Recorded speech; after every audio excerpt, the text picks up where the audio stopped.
Հարգելի գործընկերներ, ձեր ուշադրությունն եմ ցանկանում հրավիրել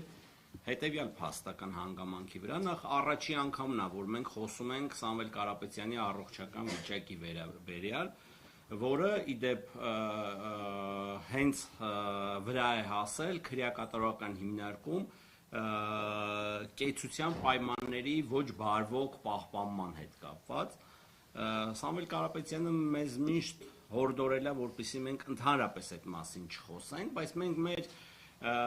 բողոքարկումներում մշտապես դատականատյաններում բարձրաձայնել ենք այդ հարցը եւ բոլոր դատավորները, այսինքն նվազագույնը 2 դատավոր առաջի ատյանում, 2 դատավոր վերաքննիչ ատյանում հստակ ամրագրել են այն փաստական տվյալը, որ եթե շարունակվի Սամվել Կարապետյանի առողջությանը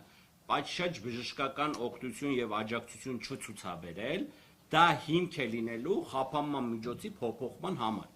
Եվ դատարանները 4 տարբեր դատավորներ, 2-ը առաջի ատյանում, 2-ը վերաքննիչ ատյանում արձանագրել են այդ հանգամանքը, որ վարույթն իրականացնող մարմնի խիստ պարտականությունն է անհապաղ հետևել առողջական վիճակին եւ անձին տրամադրել բժշկական պատշաճ օգնություն եւ սպասարկում, որը վարույթն իրականացնող մարմինը կտրականապես չի իրականացրել շարունակաբար, ինչի արդյունքում Սամվել Կարապետյանի մոտ զարգացավ երկկողմանի թոկաբոր, որը քրեակատարողական հիմնարկի պայմաններում իբրև թե բժիշկը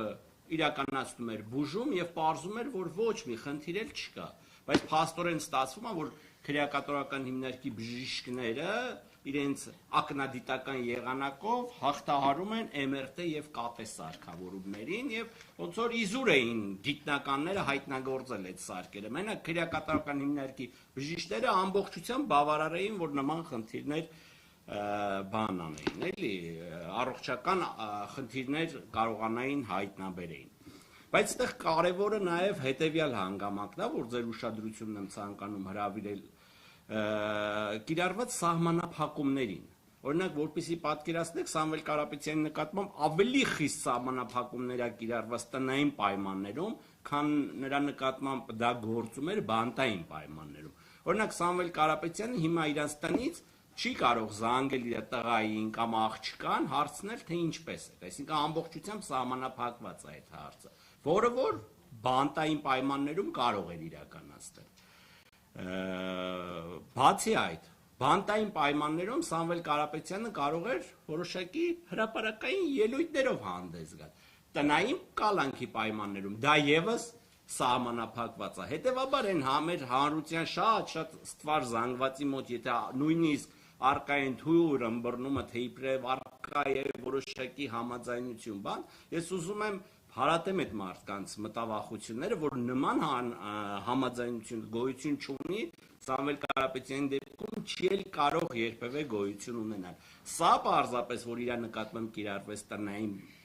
տնային կալանք, պայմանավորված էր զուտ իրավական այն գործիքակազմով, որ 4 դատական ատյաններում 4 դատավորներ արդեն իսկ ամրագրել էին, որ իր առողջական վիճակի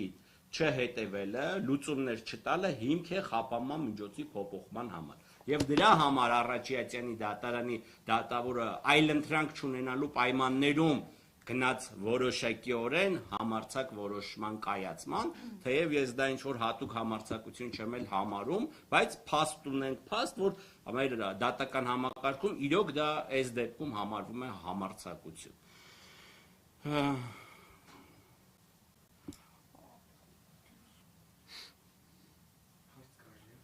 Մի վարքյան ես իմ մոտ նշում եմ արել։ Սամվել Կարապետյանը մշտապես քրեակատարողական հիմնարկում գտնվելու պայմաններում դժգոհում էր խցի ցուրտ լինելու պայմաններից։ Ու մեզ արգելում էր, որ դրա մասին ինչ-որ հրապարակային ելույթներ ունենանք, եւ մենք մշտապես քրեակատարողական հիմնարկի աշխատակիցներին,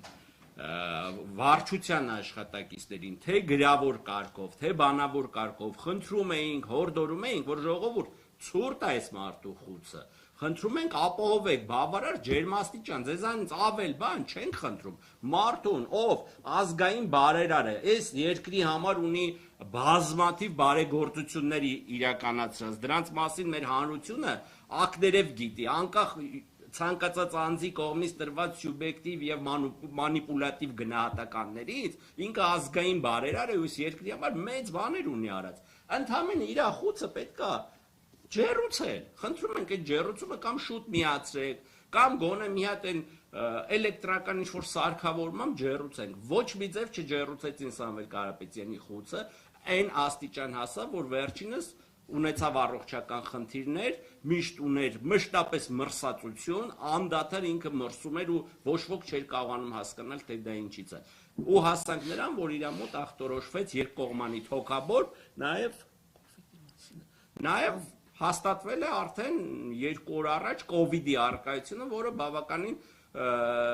ծանր դինամիկ ընթացք էր ունենում Սամվել Կարապետյանի մոտ։ Այսինքն հաճախ են խոսում այն մասին պատկան մարմինները, թե ոնց կլինի ում կալանավորում ենք, մեկ էլ հոպ պարզվում է, որ ինքը հիվանդ է։ Ինքը հիվանդ չէ, տանում եք այնպիսի պայմաններում եք այդ մարդին պահում, որ հազար տեսակ հիվանդություններ է ձեռք բերում։ Էլ չեմ ասում, որ եղած հիվանդությունները դինամիկ զարգացումներ են ունենում։ Մենք ուզում ենք մեր հանրությունը այս մասին տեղեկացված լինի եւ իմանա, թե ինչպիսի վիճակներում են մարդին պահում։ Բացի այդ վերաքննիչ դատարանի շատ հրատապ նիստ գումարելը, գլխավոր դատախազության կամ առհասարակ դատախազության հրատապ բողոքներ ներկայացնելը մեր համար շատ իրավական առումով շատ մեծ ինդիկատորներ են այն մասին, որ իրոք շատ լուրջ քաղաքական հետապնդում է իրականացվում եւ ամեն գնով փորձում են Սամվել Կարապետյանին պահել կալանքի տակ, թեև, ինչպես նշեցի, տնային կալանքի պայմանները էլ ավելի խիստ են, քան բանտային պայմանները։ Պրոստը տանը բավարար ջեռուցում փառք Աստծո կարողանում ենք ապահովել։ Բացի այդ, ժողովուրդ ջան, այս հանգամանքի մասին էլ եմ ուզում իմանամ, հիմա շատերի մոտ հարց կառաջանա, ասեմ, բայց այդ մարդը տենց բժշկական օգնություն չէին ցուցաբերում, փաստաբաններ եք, բա ինչի ինչ-որ գործողություններ չէիք անում, հա, հասկացանք, հրապարակայնորեն չէիք խոսում։ Մենք հանցագործության մասին նաև հաղորդում ենք տվել, այն իրավասու մարմինների նկատմամբ, անձանց նկատմամբ, ովքեր որ պետք է իրականացնեն այդ բժշկական աջակցությունը։ Մենք բազմաթիվ, այսինքն հատորներով գրություններ ունենք ուղարկած այդ անձանց, որ ապահովեք այս բժշկական միջամտությունը, բուժօգնությունը ապահովեք, որոնց մեծ մասին կամ չեն տրվել պատասխաններ, կամ տրված դեպքերում եղել են ինչ-որ հայավարի ասեմ, ցրողական լղոզած պատասխաններ, դրանով պայմանավորված մենք տվել ենք հանցագործության մասին հաղորդում, բայց այդ հաղորդումից ոչ ընթացքի վերաբերյալ որևէ տեղեկություն կա, ոչ էլ այս իրավակիրառ պայմաններում որևէ այսպես ասած ողջամիտ հույս ու հավանականություն ենք մենք տեսնում, որ այդ մարդիկ այս իրավակիրառ պայմաններում որևէ պատասխանատվության առաջ կկանգնեն, ինչը շատ դատապարտելի դրսևորում է։ Չեմ ցանկանում ձեր ժամանակը շատ ծանրաբեռնամ, այս մասին մենք շատ մեծ ասելիքներ ունենք, խոսքը փոխանցեմ իմ գործընկերուհին։ Շնորհակալություն եւ եկեք ֆիքսենք մի պարզ իրողություն, որ այո, պետությունը չի կատարել իր պոզիտիվ պարտականությունը այն պայմաններում, երբ անձը գտնվել է իր վերահսկողության ներքո եւ ունեցել է պարտավորություն հոգալու անձի կյանքի եւ առողջության պայմանները, ինչը նաեւ մեկնաբանվում է կոնվենցիայի 2-րդ եւ 3-րդ հոդվածների ներքո եւ այս իրավիճակում ունենք այն, որ այո, Սամվել Կարապետյանը պետության կողմից պոզիտիվ պարտականության բացակայության հետևանքով հայտնվել է վատ առողջական վիճակով եւ ինչպես նշեցին իմ գործընկերները, այո, դեռ